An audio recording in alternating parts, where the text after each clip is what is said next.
Crime की कहानियाँ आप लोगों को सुनाता हूँ, उसमें कई बार ऐसी कहानियाँ होती हैं जिनको सुनने के बाद दिल दिमाग सब कुछ ख़राब हो जाता है, बड़ा बुरा लगता है, कई बार अफसोस होता है, कई बार ऐसा लगता है कि काश ऐसी कहानियाँ ना सुनाऊँ। लेकिन आज की जो कहानी है, क्राइम की कहानियों में कुछ कम ही ऐसी कहानियाँ होती हैं जो शायद मुझ तक पहुँचती हैं, आप तक सुनाता हूँ मैं। वो कहानियाँ जिनको सुनने के बाद अच्छा लगता है, और वो कहानियाँ ख़ासतौर पर जिनको सुनने के बाद पुलिस के बारे में भी थोड़ी सी राय बदलती है। वरना अमूमन यही होता है कि पुलिस के बारे में हम सबका नज़रिया एक, और ख़ास तौर पर मैं चूँकि डायरेक्ट क्राइम रिपोर्टिंग से जुड़ा हूँ, बहुत सारे ऐसे इंसिडेंट, ऐसी चीज़ें, ऐसी इन्वेस्टिगेशन, ऐसे केसेस देखे हैं जहाँ गुस्सा भी आता है कि पुलिस वाले ऐसा क्यों करते हैं या लोगों को क्यों परेशान करते हैं। कई केस को हशअप कर देते हैं, कई में लंबे लंबे वक्त लगाते हैं। लेकिन आज की कहानियाँ तस्वीर बदलने वाली है पुलिस की। कहानी पिछले हफ्ते की है। कानपुर सेंट्रल रेलवे स्टेशन बड़ा मशहूर रेलवे स्टेशन है। तो इसी रेलवे स्टेशन पर दोपहर का वक्त था, तेज़ गर्मी, आजकल गर्मी अब वैसी तेज़ है। तो इस तेज़ गर्मी के दौरान रेलवे स्टेशन पर आरपीएफ यानी रेलवे पुलिस फोर्स की एक टीम गश्त कर रही थी। आमतौर पर देश के सभी स्टेशनों पर इस तरह से गश्त होती है पुलिस की। तो उस वक्त आरपीएफ के 3 लोग थे जो गश्त पर निकले थे। इनमें एक थे दरोगा असलम खान, एक थी आरती कुमारी और एक एएसआई हरिशंकर त्रिपाठी। ये तीनों अलग अलग प्लेटफॉर्म पर जाकर और गश्त कर रहे थे, देख रहे थे कि सब कुछ ठीक है, कुछ संदिग्ध चीज़ें तो नहीं, कोई किसी को तंग तो नहीं कर रहा है, चोरी वोरी बहुत सारी चीज़ें होती हैं। तो जब ये गश्त कर रहे थे, अचानक इनमें से जो आरपीएफ के दरोगे हैं उनकी नज़र एक शख्स पर पड़ी। अजीब हुलिया था, बाल बिखरे हुए, दाढ़ी बेतरतीब बढ़ी हुई, कपड़े फटे हुए, पैर में चप्पल भी नहीं, और वो इधर उधर रेलवे स्टेशन पर उस प्लेटफॉर्म पर जो डस्टबिन है, कचरे का डब्बा है, या वो उसको उसके करीब जाता और उसमें से कुछ टटोलता, कुछ पानी की बोतल निकालता और देखता खाली है तो फेंक देता वापस उसमें। कई बार कुछ मुसाफिर पानी पी रहे थे, वो उनके करीब जाकर खड़ा हो जाता और देखता पानी पी रहे लोग, लेकिन वो कुछ बोल नहीं पाता। तो इसी तरीके से काफ़ी देर तक वो पानी की बोतल तलाश रहा है, और तेज़ गर्मी है, पसीने से तरबतर है, और साफ देखकर हुलिये से लग रहा है कि ये कोई भिखारी टाइप है। कि हम सब की सोच भी है ये कि अमूमन ऐसे भेष, ऐसे कपड़े, इस हालत में किसी को देखते हैं तो हम मान कर चलते हैं कि भिखारी है। हालांकि कई बार कहा गया कि इंसान को उसके हुलिया या कपड़ों से कभी आप मत आंकिए कि वो क्या है। तो वो प्लेटफॉर्म पर इधर उधर भटक रहा और पानी की बोतल तलाश रहा। इत्तेफाक से इस आरपीएफ की टीम की जब नज़र पड़ी तब सारा ध्यान उसी की तरफ, बाकी सबको छोड़कर प्लेटफॉर्म के बाकी मुसाफिरों को, कि आखिर ये क्या कर रहा है। अब ये भी होता कई बार कि पता नहीं कौन है, क्या है, संदिग्ध मामला है। लेकिन धीरे धीरे उन्होंने देखा कि पानी की बोतल ही ढूंढ रहा, और शायद किसी भी एक खाली बोतल में कुछ पानी की चंद बूंदें मिल जाएं तो शायद वो अपनी प्यास बुझाना चाहता है, क्योंकि गर्मी तेज़ थी। तो जब ये यकीन हो गया तो दरोगा और उनके दोनों साथी उस शख्स के करीब जाते हैं और पूछते हैं कि क्या हुआ। तो कहता मुझे साहब प्यास लगी है, पानी पीना है। आरपीएफ की टीम इंसानियत दिखाती है, कहती ठहरो। उसके बाद वो एक बोतल पानी का खरीदते हैं प्लेटफॉर्म से और उस शख्स को दे देते हैं, और यही मानकर कि ये भिखारी है, परेशान है, पानी पीना चाहता है, इंसानियत के नाते उससे बोतल दे दी। उसने बोतल लिया और पानी पीना शुरू किया। पानी पीने के बाद जब उसकी प्यास बुझ गई, बोतल का ढक्कन बंद किया, और पहला शब्द वो जो बोलता है, कहता thank you very much sir. ये जो थैंक यू था और जिस टोन में उसने कहा, अचानक उन तीनों पुलिस वालों के कान खड़े हो जाते हैं। अभी इस थैंक यू से पहले जो उन्होंने उसके साथ या उसको देखा 2-4 मिनट, उसका हुलिया, उसकी पूरा भेष, बिखरे बेतरतीब दाढ़ियाँ, बाल, फटे कपड़े, बिना पैरों के, बिना चप्पल के पैर, और पानी पीने के बाद उसने थैंक यू बोला। और वो थैंक यू नॉर्मल जैसे बहुत सारे आम बोलचाल में हम लोग बोलते हैं उस तरीके का नहीं था। उस थैंक यू के बोलने का जो लहजा था वो एकदम साफ था कि बहुत कोई पढ़ा लिखा शख्स जिसकी अंग्रेजी बहुत अच्छी है वो बोल रहा है। अब उसने जैसे ही बोला, इन तीनों का माथा ठनका। उन्होंने कहा कि ये क्या है। अब दूसरे ख्याल आ रहे मन में कि कहीं भेष बदल कर कुछ क्राइम करने के लिए तो नहीं है, किसी और चीज़ में, किसी रैकी में तो नहीं। आजकल के हालात भी ऐसे ही। अभी तक जो हमदर्दी थी अब वो शक में तब्दील हो गया। अब उन्होंने पूछा कि कौन हो तुम। तो वो घबराया पहले, फिर बोला साथ चलो। अब उसको आरपीएफ की टीम अपने साथ अपने कमरे में ले आया। रेलवे स्टेशन पे उनका दफ्तर भी होता है। अब वो पूछे कि बताओ तुम्हारी हालत, हुलिया ये सब देखने के बाद तुम जिस तरीके से तुमने थैंक यू बोला, तुम भिखारी तो हो नहीं सकते, तो तुम हो कौन? अब वो शख्स पहली बार खुलता है, आंखों में आंसू, उसके बाद बोलता है कि सर मेरा नाम महावीर सिंह है, और इंग्लिश में बोल रहा है। अब उन्होंने कहा महावीर सिंह हो तो तुम यहाँ कैसे, इस हाल में, इस हुलिये में, और एक पानी की बोतल चंद बूंदों के लिए तुम डस्टबिन से लेकर सब कुछ इधर से उधर पलट रहे हो? तो उसने बोला साहब मैं ऐसा नहीं हूँ, ना मैं भिखारी हूँ, मैं एक संपन्न एक अमीर घर से हूँ, लेकिन मैं बहुत डरा हुआ और इसीलिए मैं कुछ बोल नहीं पा रहा, लेकिन आप पुलिस से हैं तो अब मुझे थोड़ा सी तसल्ली हुई है, तो बोले बताओ। अब उन्हें लगा कि अभी भी पुलिस वालों को शक है कि पता नहीं ये कौन है, क्या हो सकता है। तो उन्होंने कहा ठीक है तुम अपनी कहानी बताओ, क्यों इस हुलियों में हो, अगर तुम अच्छे परिवार से तो यहाँ क्या कर रहे हो, इस भेष में क्यों घूम रहे हो? तब वो कहता है कि मेरी एक कहानी है। उन्होंने कहा सुनाओ। उसे कहा कि मेरा नाम महावीर सिंह, उम्र 29 साल है, मैं इसी उत्तर प्रदेश के औरैया डिस्ट्रिक्ट के विदुना इलाके का रहने वाला हूँ।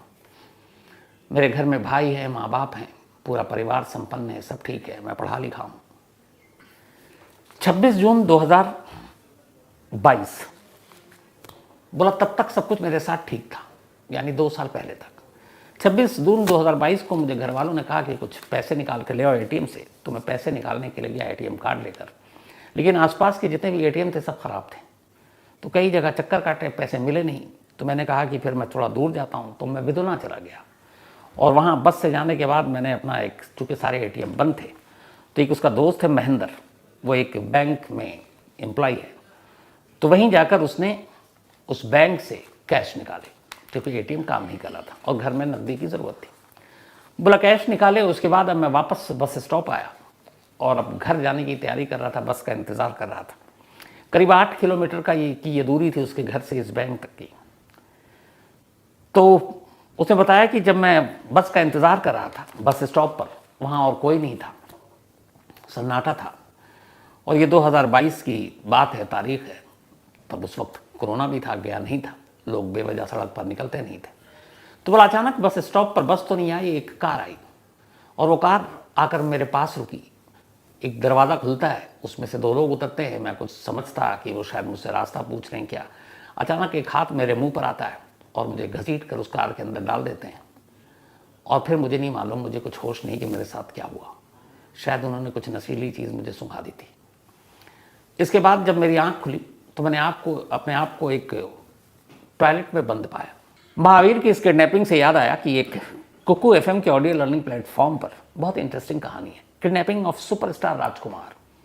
साउथ की फिल्मों के राजकुमार, सुपरस्टार एक ज़माने में उनकी तूती बोला करती थी, और कैसे राजकुमार को पूरे देश की सुर्खियों में, मतलब ये किडनैपिंग रही। वीरप्पन ने, चंद्र तस्कर वीरप्पन ने कैसे सुपरस्टार राजकुमार को किडनैप किया था, और उस किडनैपिंग के बाद क्या हुआ, कैसे राजकुमार बाहर आए, ये सारी कहानी बहुत ही दिलचस्प kidnapping of superstar Rajkumar Kuku FM के ऑडियो लर्निंग प्लेटफॉर्म पर है।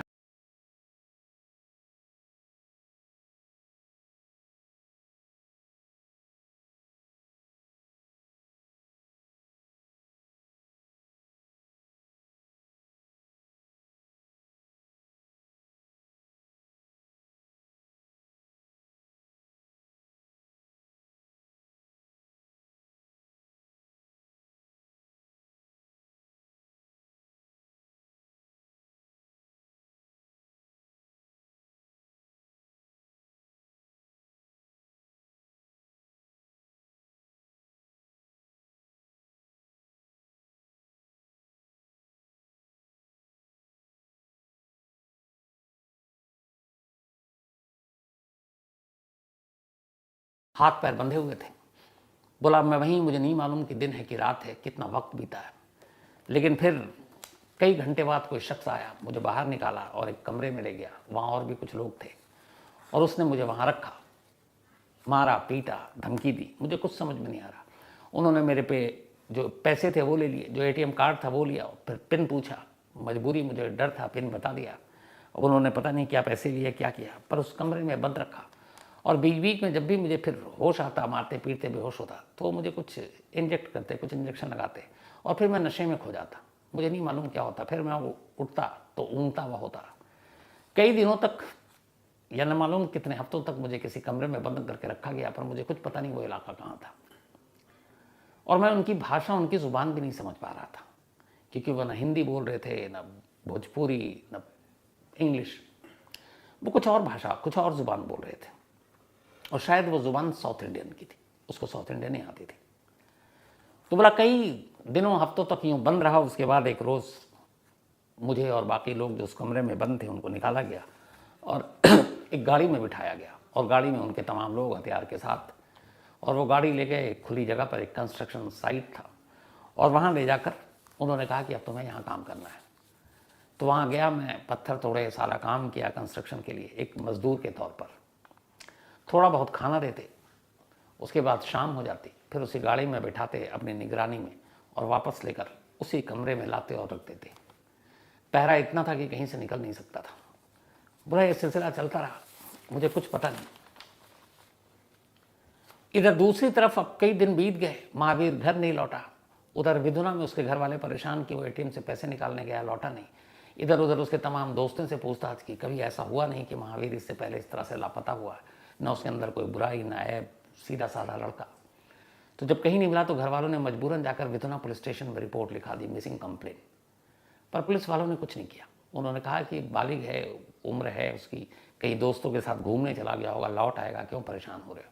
घर वाले विधुना के चक्कर काटते रहे, महावीर का कोई सुराग नहीं मिला, पुलिस ने कोई कोशिश नहीं की, और वक्त बीतने लगा। जब जब वक्त बीतता गया, दिन हफ्ते हफ्ते महीने में बदलते गए, तो घर वालों की भी उम्मीदें एक तरह से टूटने लगी, और घर में एक अजीब मातम, रोना पीटना, जवान बेटा घर से गायब, पता नहीं क्या हुआ हो। तो धीरे धीरे अब उनकी आस उम्मीद उसके लौट आने की भी कम होने लगी। फिर भी वो गाहे बगाहे जाते पुलिस स्टेशन और उसके बारे में खबर पूछते। पुलिस वालों का एक ही जवाब, कोशिश कर रहे हैं, पर महावीर नहीं मिलता। इधर महावीर की अब रूटीन ये कि एक बंद कमरे में उसको रखा जाता कुछ और लोगों के साथ, वहाँ उसको मारा पीटा जाता। उसके बाद सुबह होती, कंस्ट्रक्शन साइट पर ले जाते, मजदूरी कराते, शाम को वापस उस पिंजरे में लाकर बंद कर देते, थोड़ा बहुत खाना पीना देते, और फिर कुछ ना कुछ नशीली चीज़ें ज़रूर देते, ताकि ये लोग इतने होश में ना हों कि ये कहीं से निकल कर भाग सकें या ज़्यादा दूर तक चल सकें। ये सिलसिला चलता रहा, और बोला मैं कैद की ज़िंदगी गुजार रहा है, और धीरे धीरे मैं भी अब ये हो गया कि शायद मेरी ज़िंदगी अब यहीं है। घर ये सब मैं भूल गया अब, और इतना दिमाग भी, नशे की असर की वजह से दिमाग ने भी काम करना बंद कर दिया, कुछ याद ही नहीं रहता। धीरे धीरे ये आलम हुआ कि मैं भूलने लगा कि मैं हूँ कौन, कहाँ से आया हूँ, मेरा नाम क्या है, मेरे घर के लोग कौन हैं। बोला उम्मीदें छोड़ चुका था, और इसी तरह ज़िंदगी कट रही थी। लेकिन तभी इसी महीने उस घर से कंस्ट्रक्शन साइट पर जहाँ इसको बंद करके रखा जाता था, वो आना और जाना था। धीरे धीरे उसने कहा कि उन्होंने नशीली इंजेक्शन या दवाएं इतनी दे दी थी कि अब शायद उसका भी शरीर पर असर होना कम होने लगा था। तो बोला पिछले कुछ वक्त से मुझे लग रहा था कि शायद मैं होश में हूँ, लेकिन मैं एक्टिंग ऐसा करते था जैसे कि मुझे कुछ पता ही नहीं है, मैं नशे में हूँ। काम करता आता, लेकिन अब मैंने सोचना शुरू किया कि मैं यहाँ से कैसे निकलूँ। तो उस कंस्ट्रक्शन साइट से उस पिंजरे तक जहाँ बंद करके रखा गया, मैंने सारी चीज़ें देखी, लेकिन वो इलाका कौन, शहर कौन, कस्बा कौन, मुझे कुछ पता नहीं। लेकिन वहाँ के लोगों से ये इतना पता था कि ये यूपी, बिहार और बंगाल ये सारी चीज़ें नहीं है, क्योंकि बंगाली भी उसे आती थी। एमपी, राजस्थान भी नहीं, क्योंकि वहाँ के लोग भी वैसी भाषा बोलते हैं। मराठी उसे पता था कैसे बोली जाती, क्योंकि वो फिल्में बहुत देख चुका था। तो उसके दिमाग में ये था कि ये शायद साउथ इंडिया का कोई इलाका है, या तो कन्नड़ या तेलुगु या मलयालम या कुछ बोल रहे हैं जो मेरी समझ के बाहर की चीज़ है। तो धीरे धीरे उसने रास्ता और वो सारी चीज़ें देखनी शुरू की, और फिर मौका मिला। और करीब 10 दिन पहले की बात है, एक रोज़ जब उसे लाकर उस कमरे में बंद किया गया, चूँकि लगभग 2 साल होने वाले थे, बल्कि करीब 22 महीने, तो लोगों ने भी इन पुराने कैदियों की तरफ से थोड़ा सा ध्यान देना बंद कर दिया। तो एक रात जब उन लोगों को लगा कि अब ये नशे में है, ये सब सो जाएंगे, इनकी इतनी हिम्मत नहीं कि ये भाग सकें, पैरों पे चल सकें, मौका देखते ही वो इस इलाके से रात में अंधेरे में निकल पड़ता है, पैदल। पूरी रात पैदल चलता रहता है, और उसे ये पता नहीं कि जाना कहाँ है। इसके बाद चलते चलते चलते उसे कहीं रेल की पटरी दिखाई देती है। अब वो रेल की पटरी को फॉलो करना शुरू करता है, और फिर आखिरकार एक स्टेशन पे पहुंचता है। उसे ये भी पता नहीं है स्टेशन कौन सी, यहाँ से जो ट्रेन आएगी या कहाँ जाएगी। बस ये था कि इस इलाके से जितनी दूर चला जाऊँ शायद मैं बच जाऊँ। स्टेशन पर इंतज़ार करता है, एक ट्रेन आती है, वो उस ट्रेन में बैठ जाता है, उसे नहीं मालूम है ट्रेन कहाँ जा रही है। जब वो ट्रेन रुक गई उसके बाद अब आगे जाना नहीं, वहाँ फिर उतरता है, एक दूसरी ट्रेन पकड़ता है, फिर कहीं और पहुँचता है, फिर तीसरी ट्रेन पकड़ता है, फिर चौथी ट्रेन पकड़ता है। ट्रेन पकड़ते पकड़ते पकड़ते वो आखिरकार साउथ से बाहर निकलता है और इसके बाद वो पहुँच जाता है बंगाल। ठहरो, रुक जाओ।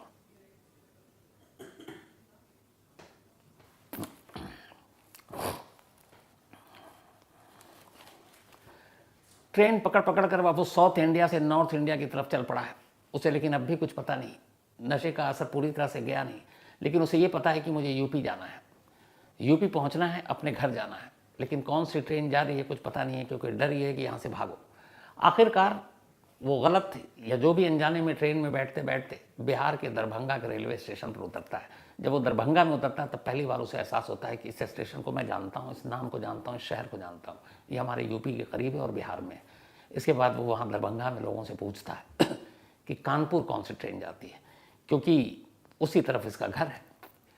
अब इस पूरे भागने में पिछले 1 हफ्ते 10 दिन से जो लगातार भाग रहा था, उसके पास कोई पैसे नहीं, भूख लगे तो क्या करे, धीरे धीरे उसकी हुलिया हालत भी ऐसी हो गई थी। तो स्टेशन पर या ट्रेन में जो भी उसे देखते समझते ये भिखारी है, तो कोई उसे खाना दे देता, कोई उसे पानी दे देता, और वो बस उसी के सहारे जिंदा रहता। उसके पास पैसे भी नहीं कि कुछ खरीदे या कुछ फ़ोन करे। अभी तक फ़ोन नंबर भी याद करने की कोशिश कर रहा है इन 2 सालों के इस जुल्म के बाद और नशे के बाद कि कोई नंबर याद आ जाए, वो भी नहीं आ रहा है। खैर किसी तरह दरभंगा से इसने पता किया और कानपुर रेलवे स्टेशन पिछले हफ्ते पहुंच गया। जब कानपुर सेंट्रल रेलवे स्टेशन पर उतरा, उसी दिन प्यास लगी, प्लेटफॉर्म पर भटक रहा है, दोपहर का वक्त है और इत्तेफाक से आरपीएफ की टीम गश्त कर रही है और उसकी नज़र उस पर पड़ती है और फिर वो थैंक यू बोलता है पानी पीने के बाद, और उसे एक थैंक यू की वजह से पुलिस वालों को शक होता है कि भिखारी नहीं है, और फिर ये सारी चीज़ें होती हैं और वो ये कहानी बताता है। जब ये कहानी पूरी पुलिस सुन लेती थी, कहता है अच्छे बताओ, तुमने घर का नाम भी बता दिया, किसी का नंबर कोई नाम याद है? तब इसने बहुत दिमाग पर जोर डाला और फिर उसने अपने एक कज़न चाचा के बेटे का नंबर दिया और कहा कि ये मेरे चचेरे भाई रविंदर का नंबर है। वो मोबाइल नंबर दिया गया। अब आरपीएफ की टीम ने उस नंबर पे कॉल किया, उससे पूछा आप रविंदर बोल रहे हैं? बोला हाँ। उन्होंने कहा कि आप किसी महावीर को जानते हैं? अब रविंदर उधर शॉक्ड, बोला हाँ हमारा भाई है, पर कहाँ है? वो तो गायब है। बोले महावीर मेरे सामने खड़ा है। रविंदर को अब यकीन नहीं आया, बोला आप झूठ बोल रहे हैं, वो गायब है 2 साल से और अब तो पता नहीं जिंदा भी नहीं है, आप मजाक कर रहे हैं। वो कह रहे मैं पुलिस से बोल रहा हूँ। कह रहे आप झूठ बोल रहे हैं। उसने कहा अच्छा रुको मैं वीडियो कॉल करता हूँ और उसको दिखाता हूँ और फिर मैं अपने आप को भी दिखाता हूँ, तुम पहचान जाओगे कि मैं पुलिस हूँ कि नहीं। कहता ठीक है। इसके बाद वो आरपीएफ के दरोगा वीडियो कॉल करते हैं रविंदर को। वीडियो कॉल करने के बाद पहले अपने आप को बताते हैं मैं ये हूँ, तब वो सीरियस होता है। फिर कहते हैं अब मैं जिसको दिखा रहा हूँ वो अपने आप को महावीर सिंह कह रहा है और वो बता रहा है कि तुम्हारे गांव विधवा का रहने वाला है, 26 जून को उसकी किडनैपिंग हुई थी, देख कर बताओ कि ये वो है कि नहीं। वो उधर अब उसको वीडियो कॉल पर दिखाते हैं। पहले तो रविंदर को कुछ पता ही नहीं, क्योंकि सामने एक शख्स ऐसे हुलिये में खड़ा, बाल बिखरे हुए हैं, दाढ़ी बेतरतीब बड़ी हुई, कपड़े फटे हुए हैं, चेहरे की रंगत हवाइयाँ सब उड़ी हुई हैं। तो बहुत देर तक देखता है। इधर अब वीडियो कॉल पे रविंदर को महावीर भी देख रहा है और वो अचानक उसके नाम के साथ बात करता है, बुलाता है। जैसे ही बोलता है वो आवाज़ पहचान जाता है, फिर ध्यान देता है और वो सोचता है कि अगर ये दाढ़ी और बाल बेतरतीब ना हो तो ये शक्ल हूबहू वही है। उसके बाद उस वीडियो कॉल पे जब बात करता है, 2 मिनट की बातचीत के बाद ही रविंदर कहता है ये मेरा भाई है और हमें तो यकीन ही नहीं है। कहता है आप साहब उसको वहीं रखना, हम पूरे परिवार के साथ आ रहे हैं। उसके बाद रविंदर फ़ौरन फ़ोन करता है गुरुग्राम में महावीर के छोटे भाई को, जो वहाँ पे एक कंपनी में अच्छे पोजीशन पर नौकरी कर रहा है। वो बताता है कि भाई महावीर कानपुर रेलवे स्टेशन पर है। यकीन नहीं होता है। कहता मैंने खुद देखा है। चलो। उधर विदुना से पूरा परिवार कानपुर के लिए निकलता है, इधर गुरुग्राम से उसका भाई उसी वक्त सारा काम छोड़कर कानपुर सेंट्रल स्टेशन की तरफ। कुछ घंटे के बाद सारे लोग आरपीएफ के उस कमरे में, जिस कमरे में महावीर उन 3 पुलिस वालों के साथ बैठा है, जैसे ही परिवार सामने आता है, देखता है, हर एक की आंखों में आंसू, सब गले मिलकर खूब रोते हैं। और इसके बाद आरपीएफ की टीम महावीर को उसके परिवार को सौंप देती है और वो अपने घर को निकल पड़ता है। एक प्यासे को पानी पिलाना और उसके बदले में उसका एक थैंक यू कहना, 2 साल पुराने किडनैपिंग केस को यूं सुलझा देती है। ऐसी कहानियां दिल को छू जाती हैं। अब इस कहानी का एक पहलू तो ये रहा, अब मैंने जैसे शुरू में कहा कि बहुत सारी बार ऐसा होता है कि हुलिया और ये सारी चीज़ें देखकर हम लोग समझते हैं भिखारी, और बाकी बहुत कई बार हम लोग उससे ठीक से बर्ताव नहीं, पेश नहीं आते। लेकिन एक दूसरा और कड़वा सच ये भी है कि हमारे देश में वाकई भिखारियों की एक समस्या है। एक पुराना आंकड़ा है, उस आंकड़े के मुताबिक बाकायदा लोकसभा में ये डेटा दिया गया था कि इंडिया में, ये लास्ट डेटा 2011 का आया था, उसके बाद अभी तक आया नहीं। तो उस डेटा के हिसाब से हमारे देश में करीब 4.25 लाख भिखारी हैं, 4,25,000, और इनमें से 2.25 लाख के करीब मेल हैं। इसके अलावा 1,90,000 के करीब फीमेल हैं और बाकी बच्चे हैं। अब कमाल ये है कि इन सारे भिखारियों में से 20% पढ़े लिखे हैं, कम से कम 12वीं पास है। 3% तो ऐसे हैं जिनके पास डिप्लोमा है, नौकरी मिली नहीं, काम मिला नहीं, उन्हें लगा कि यार ये धंधा ठीक है, चलो पैसे तो मिल जाते हैं लोग रहम खाकर या कुछ और करके। तो ये तो पूरी तादाद हो गई। और अपने देश में सबसे ज़्यादा भिखारी जिस स्टेट में है, सबसे ज़्यादा नंबर 1 पर वो पश्चिम बंगाल है, नंबर 2 पर यूपी है, इसके अलावा नंबर 3 पर बिहार है, इसके बाद आंध्र प्रदेश का नंबर आता है, फिर मध्य प्रदेश का नंबर आता है, फिर राजस्थान का नंबर आता है। और कमाल की बात यह है कि सबसे कम जो अपने यूनियन टेरिटरी हैं, जितने भी केंद्र शासित प्रदेश, उनमें थोड़ा कम है। और देश में अगर सबसे कम भिखारी की बात करें तो अंडमान निकोबार में है, यहाँ लास्ट 50 भिखारी थे। चंडीगढ़ में भी भिखारी कम है, वहाँ पे भी 100 के नीचे, बल्कि 50 से भी नीचे है। अब अगर यूटी यूनियन टेरिटरी के हिसाब से बात करें तो दिल्ली में करीब 23,000 भिखारी हैं।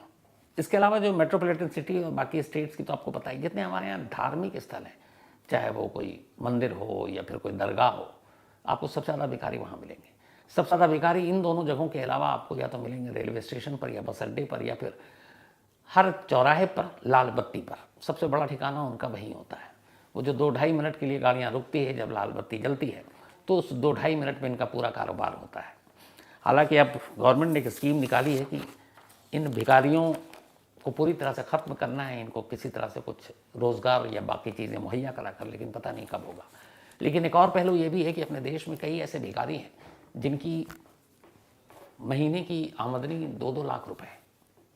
एक बहुत पुरानी फिल्म आई थी, मुझे याद नहीं है उसका नाम, लेकिन अनु कपूर जी थे उसमें, और उसमें बड़ा कटाक्ष किया था कि वो कैसे कार में आते हैं और हर सिग्नल पर हर जगह भिखारी बैठा होता है और वो कलेक्शन करते हैं, और फिर उनके पास बायोडाटा आने लगता है कि भाई हमारे लोग हैं, इनको भी कहीं भिखारी की नौकरी दे दीजिए, और उसके लिए मंत्री तक की सिफारिश आने लगती है। बहुत ही बेहतरीन फिल्म थी वो फिल्म थी, लेकिन यकीन मानिए वो एक तरह से हकीकत भी है। आज बहुत सारे ऐसे भिखारी के गैंग हैं जो ऑपरेट करते हैं। हैदराबाद में ऐसी कुछ वक्त पहले की बात है, एक पूरा गैंग भिखारियों को पकड़ाया था, जिनका काम था कि लोगों को भिखारी का जॉब देते थे। सुबह उनके घर से बाकायदा ऑटो उनको पिक करती, ले जाकर अलग अलग सिग्नल पर बैठा देती, वो दिन भर भीख मांगते, फिर शाम को वही ऑटो उनको रिसीव करती, फिर वो बिरयानी देती, उनको शराब की बोतल देती, घर पहुंचा देती, अगले दिन फिर ड्यूटी पे वही 9 से 5 पहुंचा देती। और इन सब के से एक एक की जो आमदनी थी वो 2-2 लाख रुपए थी। तो उसमें बहुत सारे लोग आए कि हमें भी इस धंधे में उतार दीजिए। हैदराबाद पुलिस ने इस पूरे गिरोह का पर्दाफाश किया था। तो ये भी एक फैक्ट, और भीख मांगना और ये हमारे यहाँ एक समस्या भी है, और बहुत सारे लोग मजबूरी में भी ऐसा करते हैं क्योंकि उन्हें कहीं कोई काम नहीं मिलता। वरना आप सोचिए 12वीं पास डिप्लोमा होल्डर भी अगर भीख मांगे तो फिर क्या होगा।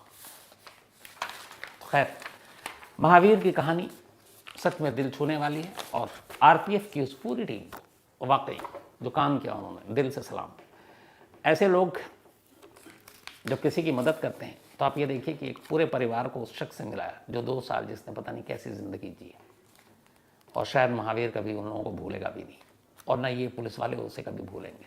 और क्या पता, अब शायद इसी वजह से किसी भी शख्स को, कोई भी किसी प्यासे को अगर 1 गिलास पानी पिला दे तो ना मालूम उसके बदले में कौन सा थैंक यू और कौन सी कहानी सामने आ जाए। तो कहानी में आज इतना ही। कहानी ख़त्म करूँ उससे पहले वही अपना सिलसिला। आज उदय उप्पल, इनका बर्थडे है, तो हैप्पी बर्थडे उदय जी। और ये भेजा है सौरभ ने। सौरभ साहब के बेटे हैं उदय। इसके अलावा विद्या चौहान, इनका भी आज जन्मदिन है, तो हैप्पी बर्थडे विद्या जी। और ये विराज चौहान जी ने भेजा, उनकी बेटियां हैं और इनके बच्चे हैं प्रणय और ऋषिका। साथ ही शिवान्या उर्फ भूमि, इनका भी आज बर्थडे है, तो हैप्पी बर्थडे शिवान्या। और ये भेजा है पूनम एंड भूषण कादूकर ने, दोनों की बिटिया है। तैयब शरीफ जी, इनका भी आज बर्थडे है, तो हैप्पी बर्थडे तैयब साहब। और ये मोहम्मद असजद शरीफ ने भेजा, उनके फादर हैं। प्राची तोमर का भी आज जन्मदिन है, तो हैप्पी बर्थडे प्राची। और ये भेजा है बिट्टू एंड अमन कुमार ने, बिट्टू उर्फ अमन कुमार ने, और ये बाली गांव से। साथ ही प्रतिभा यादव, इनका भी जन्मदिन है, तो हैप्पी बर्थडे प्रतिभा जी। और ये भेजा अतुल यादव ने। इसके अलावा नीलेश यादव, इनका भी जन्मदिन है, तो हैप्पी बर्थडे नीलेश। भेजा डॉक्टर सलमान खान ने है, उनके दोस्त हैं ये। इसके अलावा आज रेशमा गुरव और योगेश गुरव, इन दोनों की मैरिज एनिवर्सरी, आप दोनों को बहुत बहुत बधाई। भेजा है शुक्राचार्य पुरी ने। साथ ही गुड़िया झा और अजीत झा, इन दोनों की भी आज एनिवर्सरी, तो आप दोनों को भी बहुत बहुत बधाई। भेजा है प्रशांत झा ने, और प्रशांत पार्टी भी मांग रहे हैं इन दोनों से। इसके अलावा साक्षी और अनीश, इन दोनों की भी आज मैरिज एनिवर्सरी है, तो आप दोनों को भी बहुत बहुत बधाई। भेजा है गौरव सिंह ने।